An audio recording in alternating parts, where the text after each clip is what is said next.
আমি বলে বোঝাতে পারবো না আমি কতখানি কৃতজ্ঞ চট্টগ্রাম মেট্রোপলিটন পুলিশের কাছে। বিদেশে জিডি বা মামলার প্রেক্ষিতে আমাদের দেশ থেকে উদ্ধার হয়েছে এমন ঘটনা আমাদেরই প্রথম।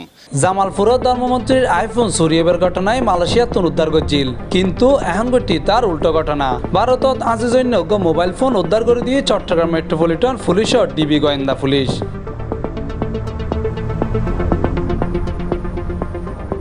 কলকাতার দীপান্বিতা এই মাইগো এপ্রিল 24 তারিখ তার মোবাইল গো আজা ফেলাইল কলকাতার। এ হারণে 25 তারিখ কলকাতার লোকাল থানা জিডি গজিল, কিন্তু কলকাতার পুলিশ মোবাইল গো তারে খুঁজি দিন না পারে। অ্যাপেল ক্লাউডের মাধ্যমে মাইগো জানিত পারে তার মোবাইল গো বর্তমানে বাংলাদেশের চট্টগ্রাম শহরত অবস্থান করে।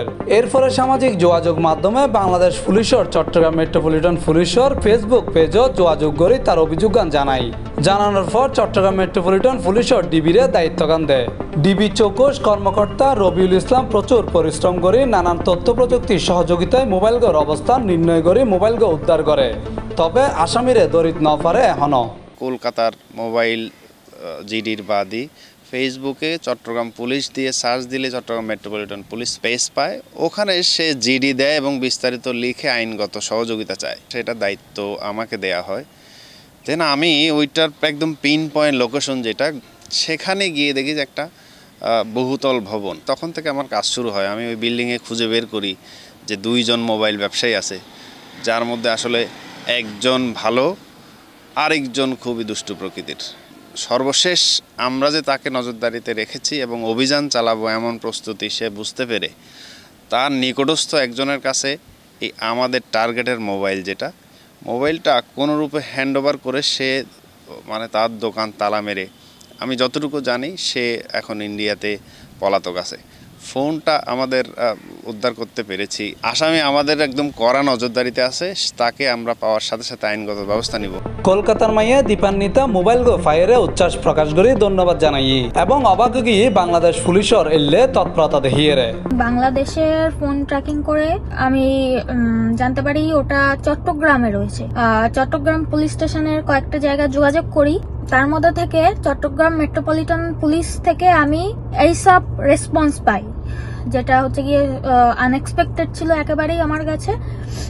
এবং চট্টগ্রাম পুলিশের সহায়তায় মোবাইলটা আমি পেয়েছি আলটিমেটলি হাতে। আমার মোবাইলটা গেছিল এপ্রিলে আর ফিরে পেলাম জুলাইয়ে। আমি বলে বোঝাতে পারবো না আমি কতখানি কৃতজ্ঞ চট্টগ্রাম মেট্রোপলিটন পুলিশের কাছে।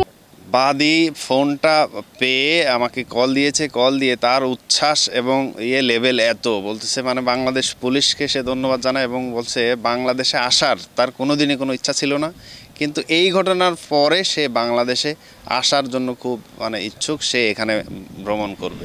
এক্ষেত্রে জটিলতা হারাই পেলে চুরাই মোবাইল নকিনিবের পরামর্শ দেয় মহানগর গোয়েন্দা উপপুলিশ কমিশনার মোহাম্মদ আলী হোসেন। এ সময় তিনি হয় উইদাউট পেপারস কোনো মোবাইল অন্য দেশ থেকে এনে এই দেশে বিভিন্নভাবে এই যে ব্যবসার কোনো নাই, ব্যাগেজে করে নিয়ে এসে এখানে বিক্রি করতেছে। আসলে এই যে ব্যাগেজে করে যেসব মোবাইলগুলো নিয়ে আসতেছে এগুলো আসলে ফেক।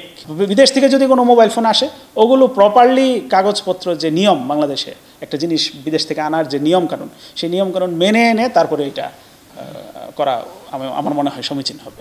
বাংলাদেশের পুলিশও যদি আন্তরিকভাবে চায় তৈলে অসম্ভব হাজারে সম্ভব করণ যায় এবং ইয়েনি বাংলাদেশের পুলিশের কাজকর্মে পৃথিবীর মধ্যে ভাবমূর্তি উজ্জ্বল করিব।